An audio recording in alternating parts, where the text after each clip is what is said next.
Let's see this question. If the probability for A to fail in an examination is 0.2 and that of for B is 0.3, then the probability that either A और B fails.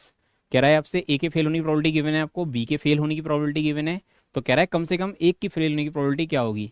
तो क्या हो जाएगा, probability of A plus probability of B minus probability of A intersection B. ये क्या इसके equal होगा, probability of A union B के. A यूनियन B के इक्वल होगा. तो आपको पता है कि प्रोबेबिलिटी ऑफ ए गिवन है, आपको प्रोबेबिलिटी ऑफ बी गिवन है. तो अभी यहाँ पर ए और बी किसको रिप्रेजेंट कर रहे हैं, प्रोबेबिलिटी ऑफ ए का मतलब है प्रोबेबिलिटी ऑफ इस बात की प्रोबेबिलिटी कि ए का फेल होने की प्रोबेबिलिटी है ना. ए के फेल होने की प्रोबेबिलिटी कितनी है आपके पास, 0.3.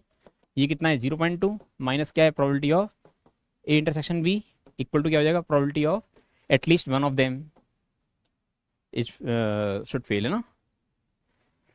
तो 0.5 minus something probability of A intersection, दोनों के फेल होने की प्रोबेबिलिटी उसको माइनस करोगे आप, तो क्या मिलेगा, probability of A union B मिलेगा.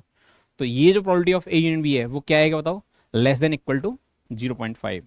यानी कि probability of A union B क्या आ जाएगा यहाँ से,